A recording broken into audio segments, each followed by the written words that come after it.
Thank you very much. It's great that we have Zoom and we can connect this way. My lab asked the question, can we develop computer programs in order to design better proteins? And especially we're focusing on antibodies, which are special proteins that our body uses in order to fight off infection, including viruses. So for 15 years, I've been in this field of protein design, mostly asking basic research questions. But since this coronavirus pandemic started, we diverted or focused all of our efforts in the lab, or most of them, to trying to the best of our abilities to help in this fight. So today I won't present anything conclusive. This is very early days for us. This is more of a progress report on these efforts. So probably many of you have seen these really haunting images of the coronavirus. If you look at these images, the name corona actually derives from the way these viruses look. You can see these spikes on the periphery of the virus, these spike proteins. These are actually viral proteins, and they're the main villain in this story. Through these spike proteins, the virus can invade the cells that line our lungs. And it is really our attempt here is, can we neutralize, can we bind and neutralize these spike proteins? But you can see that these images are much too coarse to get any physical sense of what these spike proteins actually look like. But a month ago, our collaborators at the University of Texas in Austin determined the atomic structure of the spike protein from coronavirus, as you see here. This is quite important. And although this coronavirus is new, we don't actually have to study it from scratch just now, because the virus that caused the SARS epidemic of 2003 was very similar. It's not identical to this coronavirus, but it's very similar to this coronavirus. And through excellent research done over the past 15 or so years, we actually know in quite a bit of detail sites of vulnerability on the surface of the spike protein. These are marked here in yellow and in pink.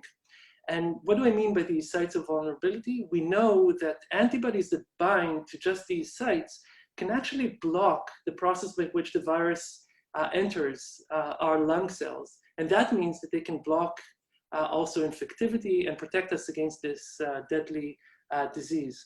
So the question for us becomes, can we actually design antibodies that would bind just these sites of vulnerabilities? That is, not antibodies that bind just anywhere on the spike protein, but antibodies that bind specifically to these particular sites. So now you may ask, is it actually possible to design a protein that would bind to a specific site on a virus of interest? So this is taken from work that I did about 10 years ago as a postdoc, as Roy mentioned, in the University of Washington in Seattle, where I developed the first methods for designing protein binders. And we use these methods in order to target a different virus, the virus that caused the Spanish flu pandemic of 1918 and caused the deaths of probably over 50 million people worldwide. So this is the hemagglutinin protein from the Spanish flu pandemic. And just like the coronavirus spike protein, this protein is also known to have vulnerabilities. In one of these is this site shown here. So we used in our methods in order to design proteins that would bind specifically, essentially like a jigsaw puzzle, into this site. And you can see they form these sort of fist-like shapes down here. And we showed that they actually bound atomically accurately. This was the first demonstration of its sort of proteins designed on the computer that bound in atomic accuracy the sites of interest. They didn't just bind these sites, they actually protected against infection of a diverse range of flu strains, including the Spanish flu pandemic of 1918, avian flu, and the swine flu pandemic of 2009. So this was incredibly promising. You may ask, okay, so maybe case closed, maybe we can use exactly the same methods as I had used 10 years ago in order to design proteins that would bind the vulnerabilities on the spike protein. But actually, this is not, unfortunately, this is not the case. And this is because these methods of 10 years ago had significant shortcomings. I won't explain these in too much detail, but you can just see here that the proteins were suboptimal, and they required years of work in order to make them optimal. And years of work is simply not acceptable when we're dealing with a pandemic emergency as we are currently. So since starting my lab 8 years ago, as we mentioned, my lab has been focused on developing a different strategy for designing protein functions. And before I show you that this strategy actually works in addressing some of these challenges that I showed in the previous slide, I'd like to give you a little bit of insight about how we design proteins on the computer and what makes our strategy unique. So we start with an atomic structure of the protein of interest. This may be the spike protein from coronavirus, and we design proteins that would bind specifically, would form as many interactions as possible, as many excellent interactions as possible with this spike protein. And we use physics-based calculations in order to compute these interactions. But what we and others have found over several years of using this paradigm of physics-based calculations is that these calculations on their own are not sufficiently accurate in order to design large and complex proteins such as antibodies. So instead of that, what the unique strategy that we've been developing in the lab also uses information from evolution. So you can think about it as though evolution is essentially a billions-year experiment on proteins. We have many, many different proteins in many, many different organisms in many different conditions. And whatever proteins, whatever structures have survived the evolutionary selection process, these selected structures tell us about what can and cannot work in protein design. And we use this information in order to guide the atomistic design process. Essentially what we have here is a hybrid strategy that uses physics-based calculations in order to compute the physical details of the interactions, but this is driven or guided by evolutionary data. And when we started this, we didn't know what to expect, but what we've seen is that this hybrid strategy actually solves some of the most fundamental and challenging problems of protein design and engineering. And I'll show you just very briefly 2 examples before returning to coronavirus. The first example has to do with stability design. So many proteins are very unstable. This is specifically a key problem in the development of new vaccines because many proteins from viruses or other pathogens, agents that cause disease, are notoriously unstable. So for instance, in this project, we turned to a problem from malaria vaccine design. Malaria, as you may know, is still a very serious disease. It still causes about 500,000 deaths per year, mostly of children in developing countries. So it's really a very severe human tragedy. And despite 60 years of research, there's still no effective vaccine for malaria. But about a decade ago, this protein called Rh5 was identified as a very exciting potential vaccine against malaria because this protein is absolutely essential for the process by which the malaria parasite invades our red blood cells. But like many other proteins from disease-causing agents, this protein is notoriously unstable. And that means that it cannot be produced cheaply, and it doesn't survive high temperatures. And both of these are very serious problems in applying this protein Rh5 as a vaccine immunogen.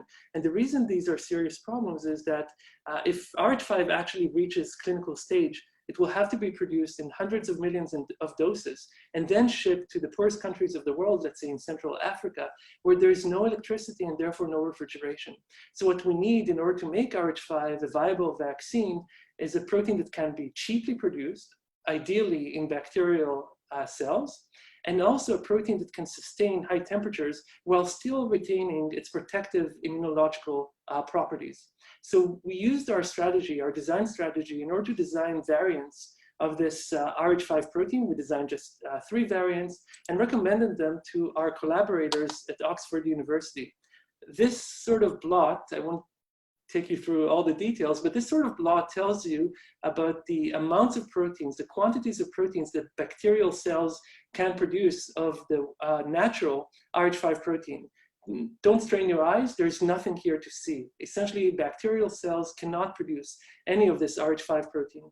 By contrast, the 3 designs that we generated on the computer all produce very substantial amounts in bacterial cells, and this means already that we're likely to reduce the cost of production for this essential future vaccine by at least an order of magnitude.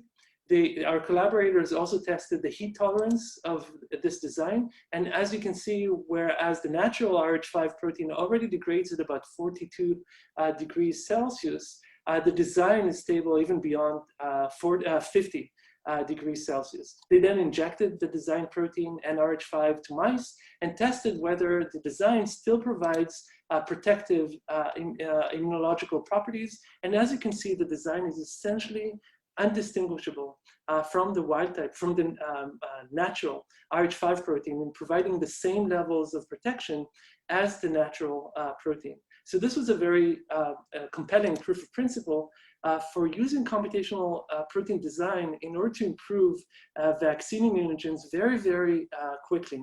Obviously, this method is completely automated and we wanted everyone to be able to use it. So it's a very important principle for our lab to develop the methods to the point where anyone in the world can use them efficiently and quickly. So we developed this method into a web server. And over the course of the past 4 years or so, you can see that it's been used by more than thousands of times, more than 1,000 different users from around the world.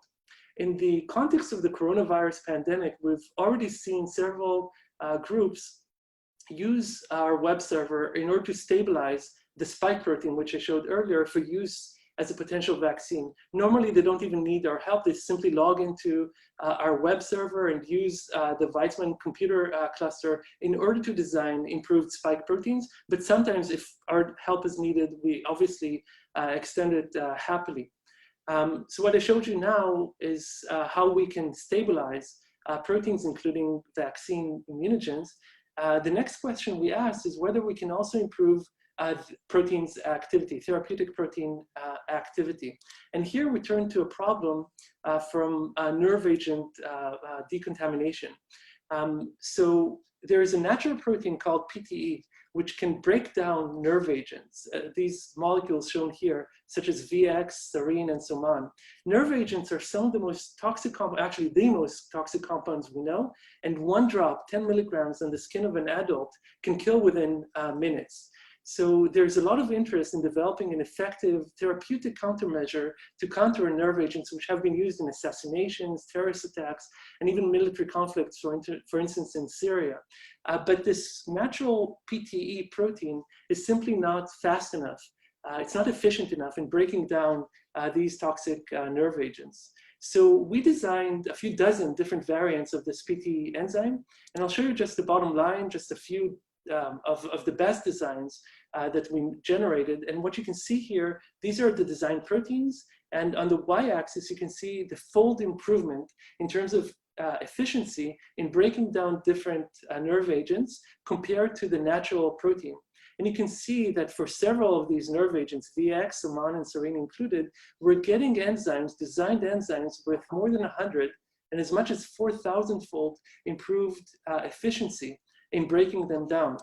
This shows the activity profile of the designs on the bottom versus the natural enzyme on the top. And you can see that 2 of these enzymes, especially these 2 here on the bottom, have a very broad substrate range. They essentially break down all of the nerve agents that we have tested, and they do so at the limit that is required for therapeutic decontamination.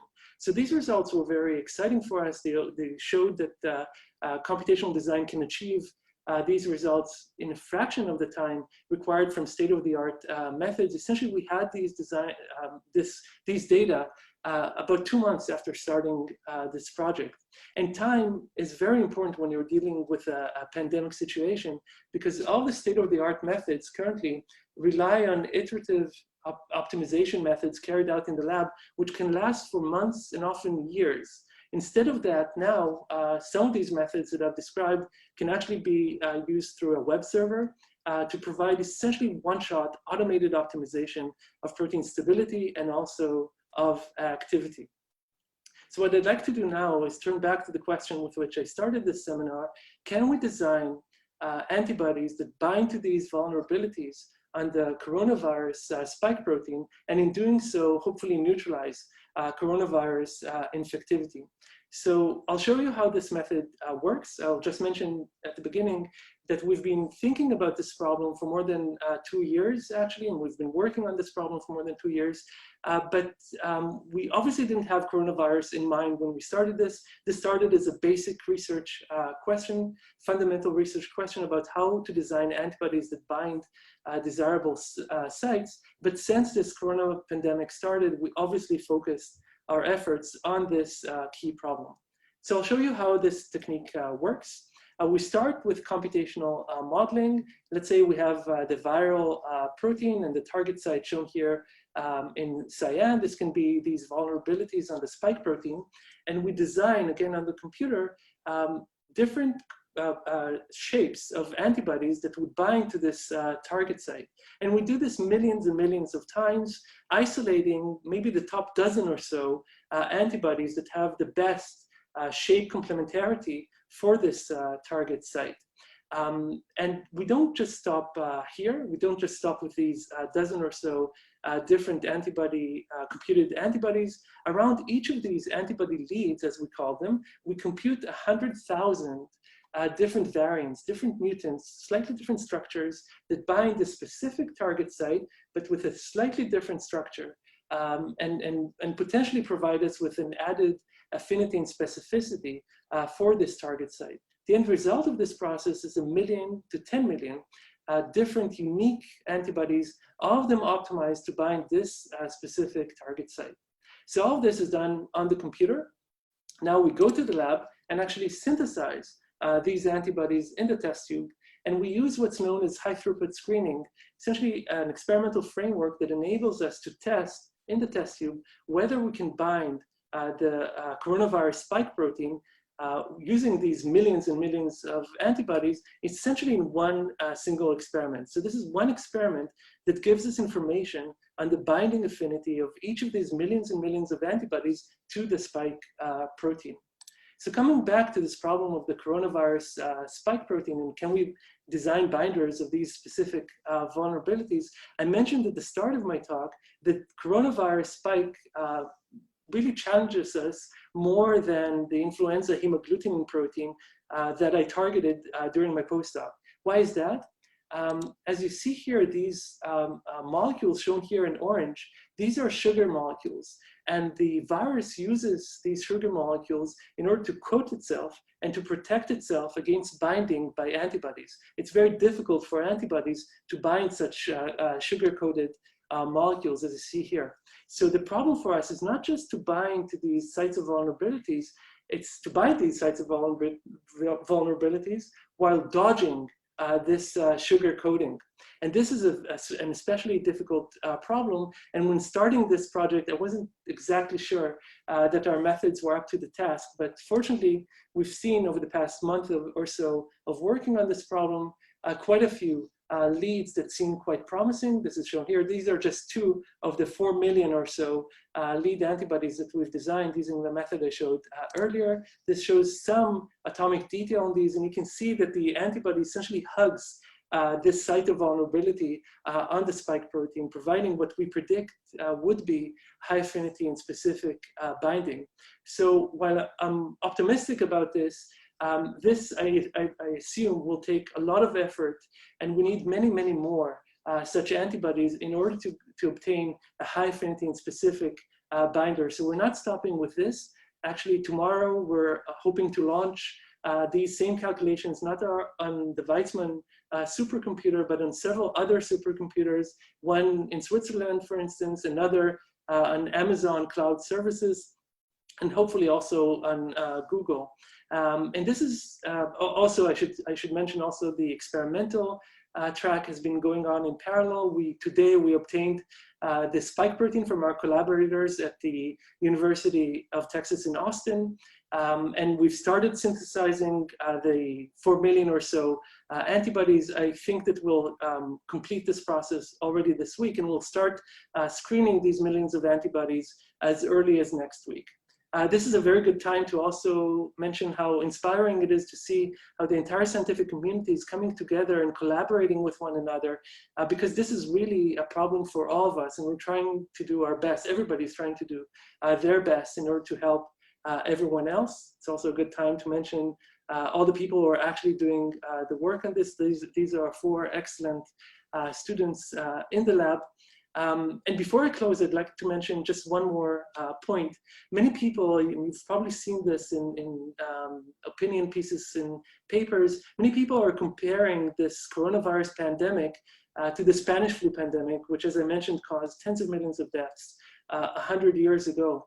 But I think that we should be more positive than this and not fear this pandemic as much, because as Susan mentioned, science and technology are way better today than they were for our grandparents. And all of the aspects, methodological aspects and molecular aspects, which I showed you in this presentation today, were simply not possible to achieve as even 5 years ago.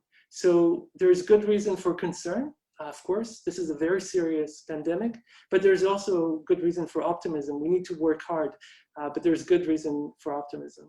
I'd like to close here, thanking my group members, collaborators, the Schweitzer and Sherman families for their support, and thank you for listening.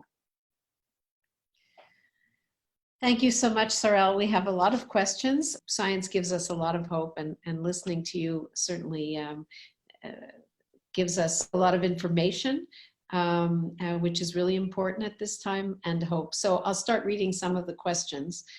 Please ask Sarel about the news regarding the potential efficacy of the malaria drug chloroquine in treating COVID-19. Yeah, so I'm not an expert on these matters, but of what I know about chloroquine is that the expected mechanism of action, or what people think is the mechanism of action of chloroquine against the coronavirus, is that it also inhibits the process by which the virus invades our lung cells by changing the pH within our lung cells. So it's a fairly drastic approach to a therapeutic. What's known as the therapeutic window, what is the concentration of the drug that is effective on the one hand, that actually can change the pH within our cells without risking our lives, without causing severe side effects, etc. Those are significant questions, which I don't know if they're completely understood at this point. This is an excellent question, not only because of chloroquine in itself, but also because there are numerous other either technologies or molecules out there that people are now trying to apply to this coronavirus problem. Molecules that have been useful, apparently useful, in other viruses, or even as chemotherapeutics against cancer, are being tested right now. Also, immune modulatory molecules are being tested. This is one of the reasons why there's, again, reason to be optimistic. People in Italy, in the hospitals in Italy, are, again, constantly sharing information about what they've tested in the terrible situation that they have over there, and what may work. So I think things are moving very, very quickly. There were some articles also about combining it with an antiviral drug that's currently used for HIV. Other articles talking about combining it with zithromycin. So just any final comment on that before we move to the next question? People are trying whatever they have that makes any sense. And again, my optimism comes from the fact that people are sharing almost with no borders. And that's a very unique situation for science. Science often happens, takes time, right? Because we each do our work, and only when we're sure that something actually works do we publish it.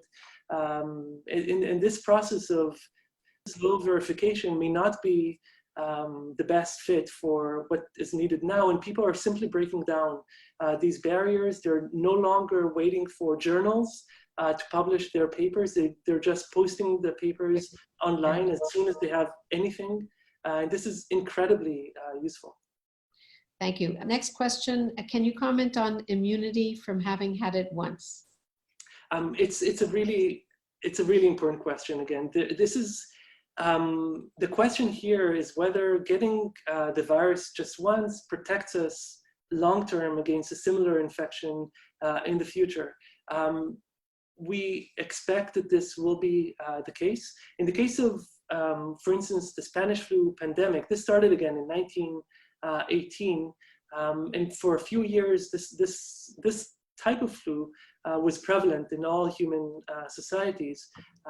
Later on, because humanity obtained what's known as herd immunity, everybody became almost protected against that particular strain of the flu. The flu had to mutate, change its shape in order to adapt to our antibodies. And in doing so, we still got ill, but this is what is known now as the seasonal flu, which is far less deadly than the Spanish flu pandemic, because as the virus mutates, it also becomes less infective.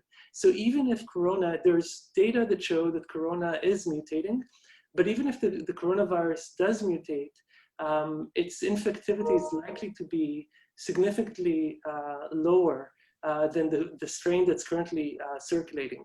So even if it does mutate, my expectation, and I think most of the experts' expectation, is that immunity in the future will be substantial to this coronavirus. Thank you. And the next question is, how do you determine which site on the spike protein is a good target?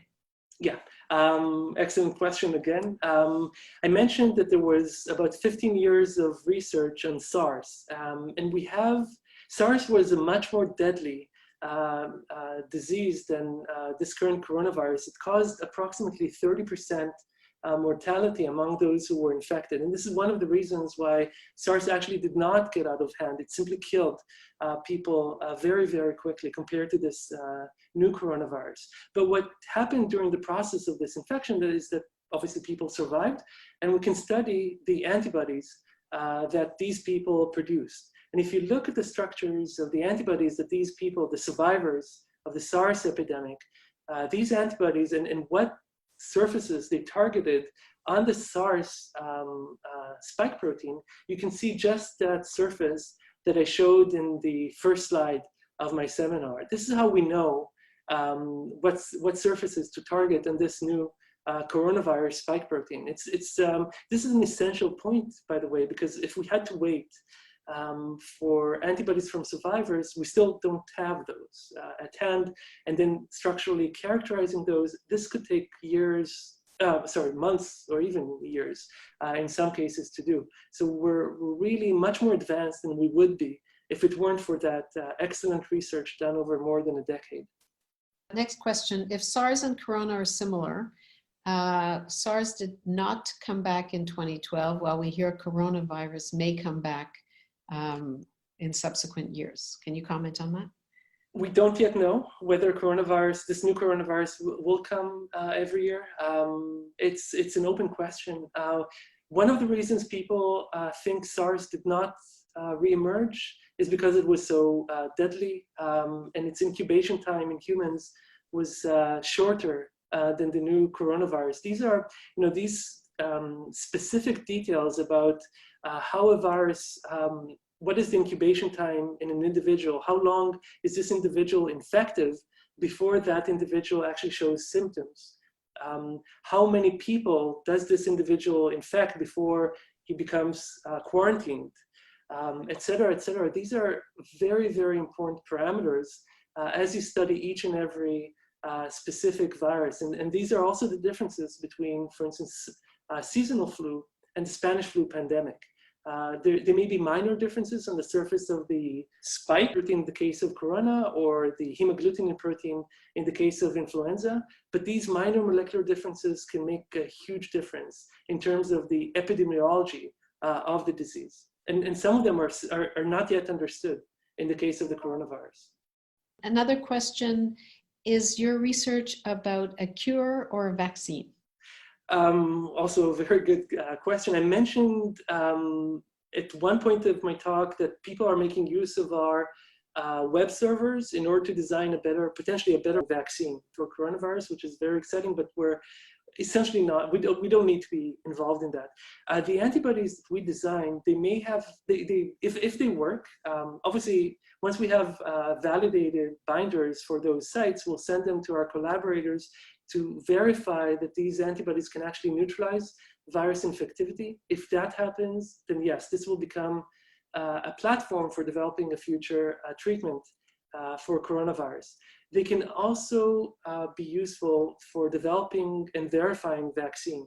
And the reason for that is that if we know that the antibodies bind to a specific neutralizing surface on this spike protein, when people are developing a new vaccine, they're doing this without the use of antibodies. They're doing it sort of in the dark. They don't actually know. They're producing the proteins, but they don't actually know that the protein would provoke the same immunological response as the natural coronavirus spike protein. If you have such an antibody, you can very, very quickly verify that the protein you produced in the lab, you designed in the lab, let's say, will actually provide protective immunity against the coronavirus infection.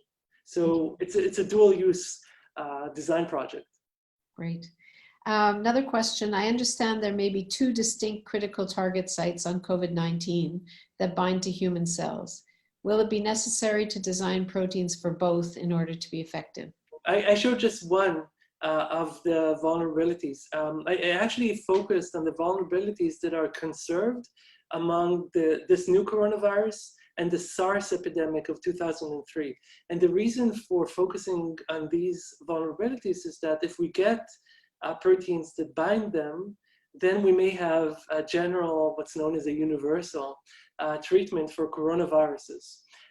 In parallel to that, there's a region, it's called the domain of the spike protein. It's the receptor binding domain. Some of you may know ACE2, which is a human protein that's a human receptor that binds to the spike protein. This receptor binding domain is not so highly conserved among coronavirus strains, but it is also a site of vulnerability for this particular strain. And since this strain is so important, we're also targeting this particular site. So we're actually not targeting only that site I showed before, we're targeting also the receptor binding site. Another question, what is the timeline from computational development to clinical testing? And is it possible or wise to fast track this process? In the case of the malaria vaccine, which I showed earlier, that was very fast. I don't remember if it was months or maybe a year and a half or so, but it was very, very fast. In the case of something like coronavirus, we're essentially in uncharted territory. I can't say, but once people have what seems to be a viable treatment, what does this mean? So essentially you show proof first in cell culture. That means human cells and virus, and you try to block viral entry into these cells. If you show that this succeeds, you then go into animal studies. This is a bit tricky because there are no model animals for studying coronavirus just yet. People are working on this, but there's no such model system just yet. If you show something like this, then you have enough proof to go into clinical studies. And I'm quite sure that if the situation persists where there's no potential treatment just yet, I'm pretty sure that this would be incredibly fast-tracked. Thank you. Another question, what is your opinion on how coronavirus started? My opinion is that it wasn't a military experiment of any sort. We know actually that we have sequencing data on coronaviruses from different animals. You may have heard about bats. There's currently uncertainty about whether this emerged directly from bats or from these armadillo-like, very cute pangolins. I forget the name, but I think it's called pangolin. The sequence identity between the currently circulating coronaviruses and these coronaviruses in bats and in pangolins is very, very high. It's very clear that this came from these animal sources. There's good information that this came from some sort of food markets in China, etc. I wouldn't treat these I would consider them rumors. These notions that this may have emerged from some military lab of some sort. Yeah. Thank you. Can you please give more details about the computational techniques that you use in order to find different antibodies? So bear in mind when you answer this, Sarel, that most of us are non-scientists. So Yes. I'm a little worried about you answering that question, not gonna lie. So if we have another hour and a half, I can do this very briefly, but the basic idea is that we have computational methods which enable us to model each and every atom of the spike protein in the computer. So we have the coordinates for each and every atom on the spike protein. We also have the atomic coordinates of about 400 different antibodies that have been deposited through years and years of efforts by the entire scientific community in a database. And we can take these 400 or so different antibodies. We then, our computer programs enable us to do what's known as docking. We essentially bring the two structures together, the antibody on the one hand and the spike protein on the other, and we change the conformation ever so slightly of the antibodies versus the spike protein. And for each such new conformation, we measure the interaction, what's known as the interaction energy. We essentially count the number of atomic interactions between the spike protein and the antibody. And we can sculpt. We don't only dock the protein, the antibody, we also can sculpt it, meaning that we can mutate it, change its structure in order to improve its binding. So we're not just taking antibodies from nature, we're actually changing them. We're mutating them to form the best fit against the spike protein. And that's in a very, in a nutshell, the process that we're carrying out here. This really takes, I can do this, but it will take a fairly long time to explain the chemistry and physics behind this. Have any of the tests mentioned, for example, regarding suppression of nerve agents, been conducted in vivo? The nerve agents, as far as I'm aware, were conducted also in vivo in a follow-up study, not in our lab. Next question. Is it possible to know how they produce thousands of engineered antibodies, at which speed, and how they can select those that work in a single experiment? Yes, I sort of glanced over this because it's a lot of technical detail. It took us the better part of 2 years to develop this into to the point where it now takes us really on the order of a week to 3 weeks to assemble the genetic pieces and then to screen them experimentally. There are, over the past, over the past 40 years or so, people have been developing increasingly more sophisticated methods for genetic cloning. You may have heard about genetic cloning in a variety of different contexts in health, in synthetic biology, and other different contexts. But there are many, many different tools for piecing small pieces of DNA together in order to generate full-length, let's say, antibody-sized genes. And this is essentially what we're doing. We're synthesizing small pieces of DNA, which we can then combine in a test tube to generate full-length antibody-sized pieces. This is, again, on paper it sounds, it's easy to explain. In practice, it took us, again, the better part of 2 years to develop this to the point where now it's indeed a week or two to synthesize them. Okay, now for the screening part. So once we have the antibodies encoded in genes, so you probably know that genes encode for proteins, right? Each triplet of DNA encodes for an amino acid. So once we have this, we transform. This means we inject the DNA into yeast cells. The yeast cells then become antibody production factories. Each specific yeast cell will produce one specific designed antibody and put it on its surface. It will coat its surface with our designed antibodies. That means that we can now use, this, let's say, the spike protein. We label it with a fluorescent molecule. This can be like a marker, like a yellow marker, fluorescent molecule. So now the spike protein is fluorescent. The yeast cells contain our antibodies. And now when we incubate the yeast cells with the spike protein, in a single test tube, we can have about 10 million or 100 million different E cells, different variants of our antibodies, and then we can use what's known as a microfluidic device in order to detect which E cell binds tightly to the fluorescent molecule, to the spike protein. This process takes, this microfluidic device can take about 10,000 different E cells per second, which shows you that within a few hours, we can do an experiment on 10 million different designed antibodies. This is really, in a nutshell again, the technique. Thank you. Next question. It seems to me that the Weizmann Institute, because of it being basic research and multidisciplinary, is uniquely positioned to make a major impact in this research. Can you comment?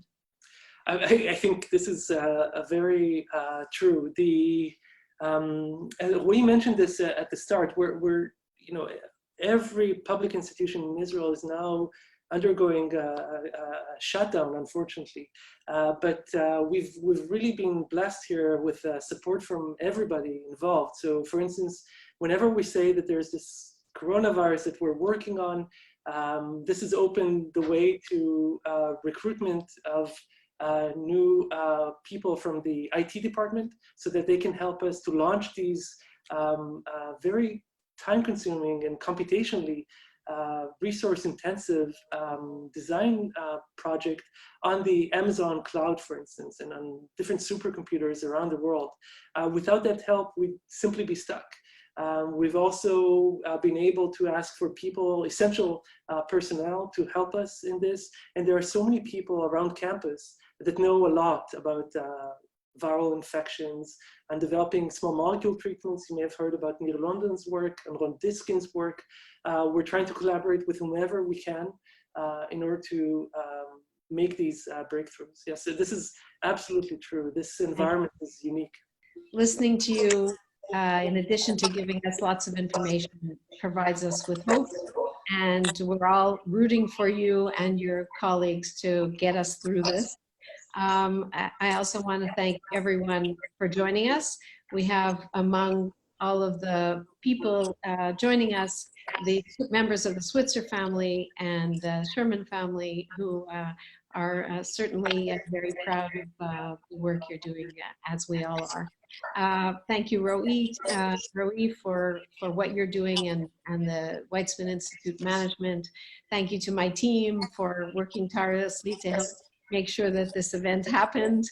We encourage all of you to stay connected through social media, Facebook, Instagram, Twitter, and most importantly, help share good information across your networks and check the websites regularly. Most importantly, we're sending warm wishes for good health to all of you and all of your loved ones. Thank you so much.